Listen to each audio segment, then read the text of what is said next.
ವೀಕ್ಷಕರೇ, ಬೆಳಗಾವಿಯಿಂದ ಭಾರತೀಯ ಸೇನೆಗೆ ಸಂಬಂಧಿಸಿದ ಒಂದು ಅತಿ ದೊಡ್ಡ ಹಾಗೂ ಮಹತ್ವದ ಸುದ್ದಿ ಒಂದು ಹೊರಬಿದ್ದಿದೆ.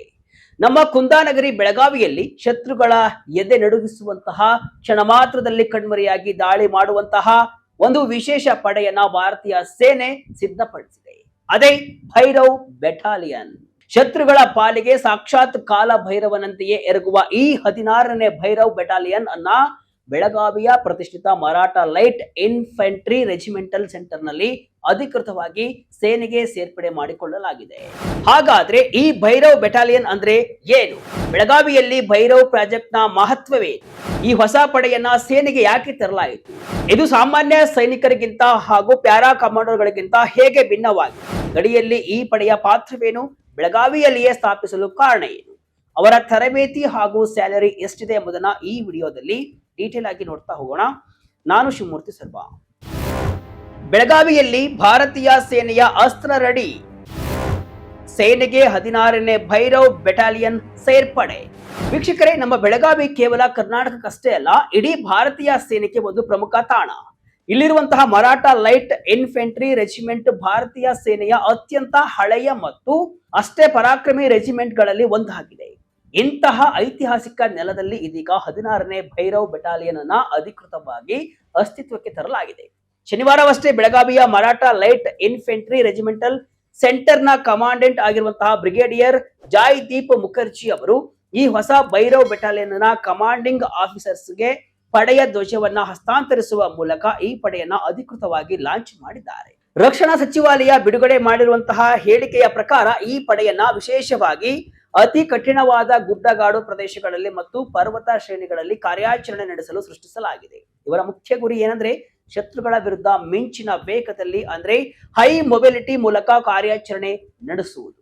ಭಯೋತ್ಪಾದನೆ ನಿಗ್ರಹ ಮತ್ತು ನಕ್ಸಲ್ ನಿಗ್ರಹ ಆಪರೇಷನ್ಗಳಲ್ಲಿ ಈ ಪಡೆಯ ಯೋಧರು ಪರಿಣಿತರಾಗಿರುತ್ತಾರೆ.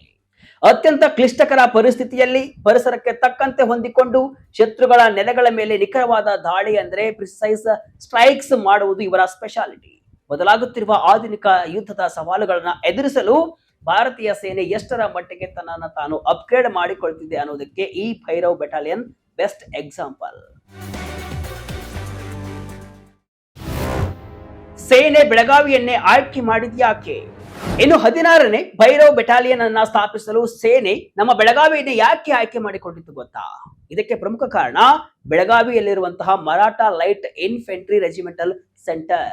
ಈ ಸೆಂಟರ್ ದಶಕಗಳಿಂದ ಕೌಂಟರ್ ಇನ್ಸರ್ಜೆನ್ಸಿ ಅಂದ್ರೆ ಭಯೋತ್ಪಾದನೆ ನಿಗ್ರಹ ಕಾರ್ಯಾಚರಣೆಗೆ ತಕ್ಕಂತೆ ಸೈನಿಕರನ್ನ ಸಿದ್ಧಪಡಿಸುವಲ್ಲಿ ಎಕ್ಸ್ಪರ್ಟ್ ಆಗಿದೆ. ಜುಂಬಾ, ರೋಪ್ ಕ್ಲೈಂಬಿಂಗ್ ಮತ್ತು ಅಡ್ವಾನ್ಸ್ಡ್ ಶೂಟಿಂಗ್ ನಂತಹ ಕಠಿಣ ತರಬೇತಿಗೆ ಬೇಕಾದಂತಹ ಅತ್ಯುತ್ತಮ ಇನ್ಫ್ರಾಸ್ಟ್ರಕ್ಚರ್ ಬೆಳಗಾವಿಯಲ್ಲಿದೆ.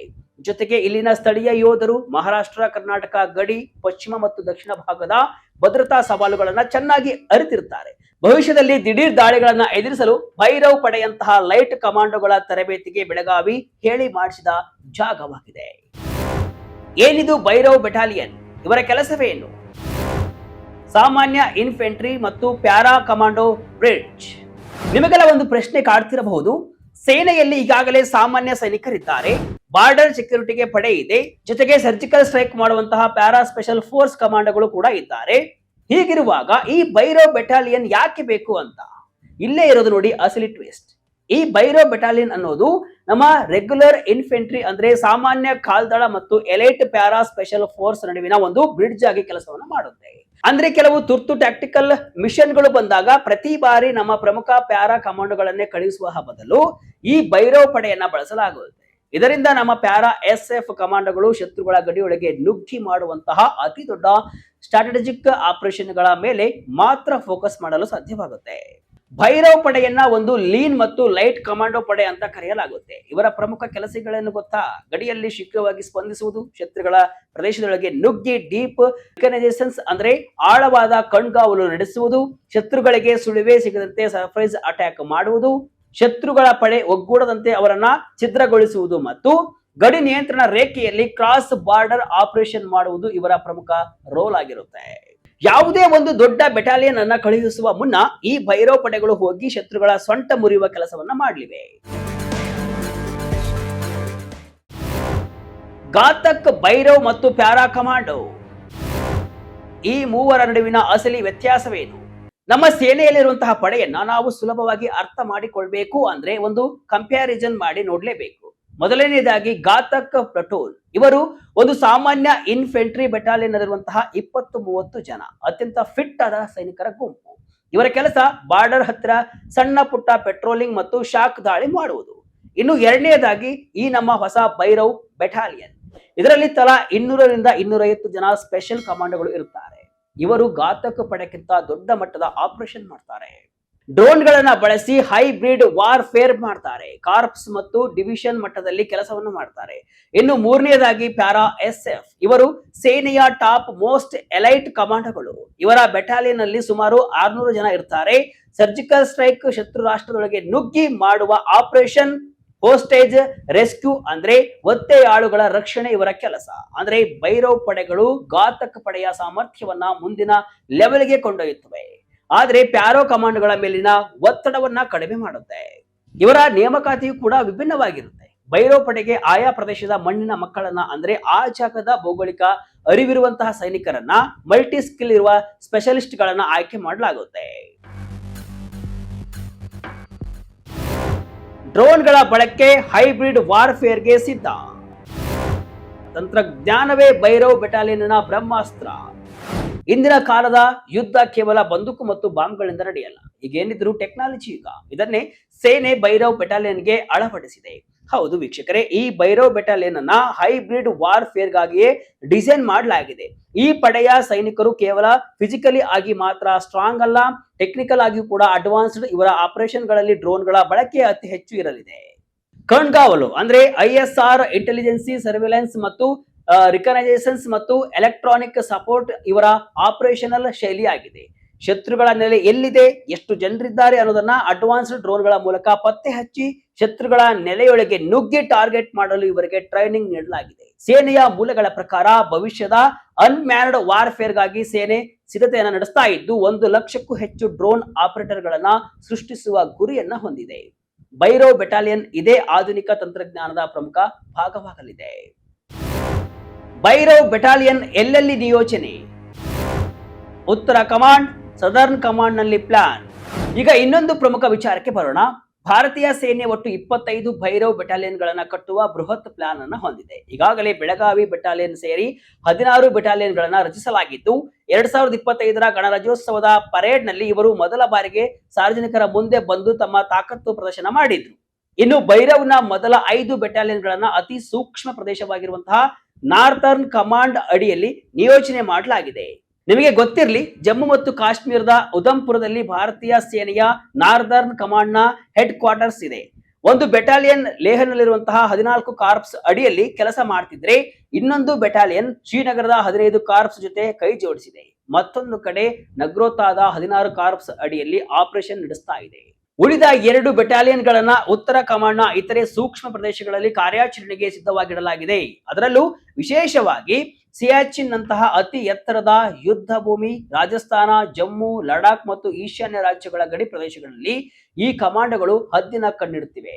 ಸದ್ಯಕ್ಕೆ ಸೆಕ್ಯೂರಿಟಿ ಕಾರಣಗಳಿಂದ ಎಲ್ಲಾ ಬೆಟಾಲಿಯನ್ ಡಿಪ್ಲಾಯ್ಮೆಂಟ್ ಸ್ಥಳಗಳನ್ನ ಸೇನೆ ಬಹಿರಂಗಪಡಿಸಿಲ್ಲ, ಕೆಲವನ್ನಷ್ಟೇ ರಿವೀಲ್ ಮಾಡಿದೆ. ಭೈರವ್ ಪಡೆಗೆ ಆಯ್ಕೆ ಹೇಗೆ? ಸ್ಯಾಲರಿ ಎಷ್ಟು? ಸಾಮಾನ್ಯ ಯುವಕರಿಗೆ ಇಲ್ಲಿ ಎಂಟ್ರಿ ಇಲ್ವಾ? ವೀಕ್ಷಕರೇ, ಈ ಭೈರವ್ ಬೆಟಾಲಿಯನ್ಗೆ ಸಾಮಾನ್ಯ ಯುವಕರು ನೇರವಾಗಿ ಸೇರಲು ಸಾಧ್ಯವಿಲ್ಲ. ಇದೊಂದು ಇಂಟರ್ನಲ್ ಆರ್ಮಿ ಪ್ರೋಸೆಸ್. ಅಂದ್ರೆ ಸೇನೆಯಲ್ಲಿ ಈಗಾಗಲೇ ಸೇವೆ ಸಲ್ಲಿಸುತ್ತಿರುವಂತಹ 415 ಇನ್ಫೆಂಟ್ರಿ ಬೆಟಾಲಿಯನ್ ಗಳಲ್ಲಿನ ಅತ್ಯಂತ ಫಿಟ್ ಆದ ಸೈನಿಕರನ್ನ, ವಿಶೇಷವಾಗಿ ಘಾತಕ ಪಡೆಯ ಯೋಧರನ್ನ ಇಲ್ಲಿಗೆ ಆಯ್ಕೆ ಮಾಡಲಾಗುತ್ತೆ. ಇಲ್ಲಿ ಸೇನೆ ಸನ್ಸ್ ಆಫ್ ದ ಸಾಯಿಲ್ ಅಂದ್ರೆ ಮಣ್ಣಿನ ಮಕ್ಕಳು ಎನ್ನುವ ನಿಯಮ ಪಾಲಿಸುತ್ತೆ. ಅಂದ್ರೆ ಆಯಾ ಭೌಗೋಳಿಕ ಪ್ರದೇಶದ ಅರಿವಿರುವ, ಸ್ಥಳೀಯ ಭಾಷೆ ಮತ್ತು ವಾತಾವರಣಕ್ಕೆ ಒಗ್ಗಿಕೊಂಡವರನ್ನೇ ಆಯ್ಕೆ ಮಾಡಲಾಗುತ್ತೆ. ಆಯ್ಕೆಯಾದ 200ರಿಂದ 250 ಸೈನಿಕರಿಗೆ 2 ಹಂತಗಳಲ್ಲಿ ಕಠಿಣ ತರಬೇತಿ ನೀಡಲಾಗುತ್ತೆ. ಮೊದಲ ಹಂತದ ತರಬೇತಿಯನ್ನ ಬೆಳಗಾವಿಯಂತಹ ರೆಜಿಮೆಂಟಲ್ ಸೆಂಟರ್ಗಳಲ್ಲಿ ನೀಡಲಾಗುತ್ತೆ. ಇಲ್ಲಿ ಶಾರೀರಿಕ ಸಾಮರ್ಥ್ಯ, ಎಂಡ್ಯೂರೆನ್ಸ್ ಮತ್ತು ಕಠಿಣ ಭೌಗೋಳಿಕ ಪರಿಸ್ಥಿತಿಗಳನ್ನ ಎದುರಿಸುವ ಟ್ರೈನಿಂಗ್ ಅನ್ನ ಕೊಡಲಾಗುತ್ತೆ. ಇನ್ನು 2ನೇ ಹಂತದ ತರಬೇತಿಯನ್ನ ಸ್ಪೆಷಲ್ ಫೋರ್ಸಸ್ ಸೆಂಟರ್ಗಳಲ್ಲಿ 2ರಿಂದ 3 ತಿಂಗಳ ಕಾಲ ನೀಡಲಾಗುತ್ತೆ. ಇಲ್ಲಿ hybrid warfare, drone operation, electronic warfare, ವೈದ್ಯಕೀಯ ಕೌಶಲ್ಯಗಳು ಹಾಗೂ ಹೊಸ ಶಸ್ತ್ರಾಸ್ತ್ರಗಳ ನಿರ್ವಹಣೆಯ ಬಗ್ಗೆ ಅಡ್ವಾನ್ಸ್ಡ್ ಟ್ರೈನಿಂಗ್ ಅನ್ನ ಕೊಡಲಾಗುತ್ತೆ. ಪ್ಯಾರಾ ಕಮಾಂಡರ್ಗಳ ಆಯ್ಕೆಯಷ್ಟು ಸುದೀರ್ಘ ಪ್ರೊಬೆಷನ್ ಪೀರಿಯಡ್ ಇರಲಿದ್ರೂ ಕೂಡ ಇವರ ಆಪರೇಷನಲ್ ರೆಡಿನೆಸ್ಗೆ ಹೆಚ್ಚು ಒತ್ತು ನೀಡಲಾಗುತ್ತೆ. ಇನ್ನು ಈ ಭೈರವ್ ಬೆಟಾಲಿಯನ್ ಯೋಧರ ಸ್ಯಾಲರಿ ವಿಚಾರಕ್ಕೆ ಬಂದ್ರೆ ಇವರಿಗೆ 7ನೇ ವೇತನ ಆಯೋಗದ ಅಡಿಯಲ್ಲಿ ಸಾಮಾನ್ಯ ಸೇನಾ ಯೋಧರಿಗೆ ಸಿಗುವಂತಹ ವೇತನವೇ ಸಿಗುತ್ತೆ. ಸಿಪಾಯಿಗಳಿಗೆ 21,700 ರೂಪಾಯಿಗಳಿಂದ ಹಿಡಿದು ಅಧಿಕಾರಿಗಳಿಗೆ 56,100 ರೂಪಾಯಿಗಳವರೆಗೆ ಮೂಲ ವೇತನ ಇರುತ್ತೆ. ಇದರ ಜೊತೆಗೆ ಮಿಲಿಟರಿ ಸರ್ವಿಸ್ ಪೇ ಮತ್ತು ತುಟ್ಟಿ ಭತ್ಯೆ ಇರುತ್ತೆ.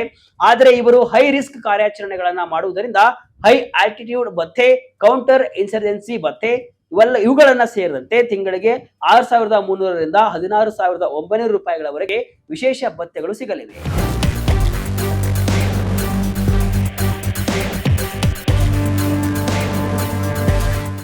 ಒಟ್ನಲ್ಲಿ ವೀಕ್ಷಕರೇ, ಬೆಳಗಾವಿಯ ಮರಾಠ ಲೈಟ್ ಇನ್ಫೆಂಟ್ರಿ ಸೆಂಟರ್ ನಲ್ಲಿ ಹುಟ್ಟಿಕೊಂಡಿರುವಂತಹ ಈ 16ನೇ ಭೈರವ್ ಬೆಟಾಲಿಯನ್ ಭಾರತೀಯ ಸೇನೆಯ ಆಧುನೀಕರಣದ ಒಂದು ಮೈಲುಗಲ್ಲು ಅಂತಾನೆ ಹೇಳಬಹುದು. ಚೀನಾ ಮತ್ತು ಪಾಕಿಸ್ತಾನದಂತಹ ಶತ್ರು ರಾಷ್ಟ್ರಗಳು ಗಡಿಯಲ್ಲಿ ಖ್ಯಾತೆಯನ್ನ ತೆಗೆಯುತ್ತಿರುವಂತಹ ಈ ಹೊತ್ತಿನಲ್ಲಿ ಚುರುಕಾದ ತಂತ್ರಜ್ಞಾನ ಆಧಾರಿತ ಮತ್ತು ಅತ್ಯಂತ ಕಠಿಣ ತರಬೇತಿ ಪಡೆದ ಇಂತಹ ಕಮಾಂಡೋ ಪಡೆಯ ಅಗತ್ಯ ನಮ್ಮ ಸೇನೆಗೆ ತುಂಬಾ ಇದೆ. ಶಸ್ತ್ರಾಸ್ತ್ರಗಳು, ಅಡ್ವಾನ್ಸ್ ಡ್ರೋನ್ಗಳು, ಹೈ ಆಲ್ಟಿಟ್ಯೂಡ್ ವಾರ್ಫೇರ್ ಟ್ರೈನಿಂಗ್ ಜೊತೆಗೆ ಭೈರವ್ ಬೆಟಾಲಿಯನ್ ಈಗ ಭಾರತದ ಗಡಿ ಭದ್ರತೆಯನ್ನ ಮತ್ತು ಕೌಂಟರ್ ಟೆರರಿಸಂ ಆಪರೇಷನ್ ಗಳನ್ನ ಬೇರೆಯದ್ದೇ ಲೆವೆಲ್ಗೆ ತೆಗೆದುಕೊಂಡು ಹೋಗಿದೆ. ಇದರಲ್ಲಿ ಯಾವುದೇ ಡೌಟ್ ಇಲ್ಲ. ಇದಕ್ಕೆ ನೀವೇನ್ ಹೇಳ್ತೀರಾ? ಕಮೆಂಟ್ ಮೂಲಕ ತಿಳಿಸಿ. ಇದಿಷ್ಟು ಹೊತ್ತಿನ ವಿಶೇಷ. ಇದೇ ರೀತಿಯ ಹಲವು ವಿಶ್ಲೇಷಣೆ ಮಾಹಿತಿ ಅಷ್ಟೇ ಅಲ್ಲ, ಮನೋರಂಜನೆಯ ವಿಡಿಯೋಗಳಿಗಾಗಿ ವಿಜಯ ಕರ್ನಾಟಕ ವೆಬ್ಸೈಟ್, ಫೇಸ್ಬುಕ್ ಹಾಗೂ ಯೂಟ್ಯೂಬ್ ಪೇಜ್ ಅನ್ನು ಫಾಲೋ ಮಾಡಿ. ಧನ್ಯವಾದಗಳು.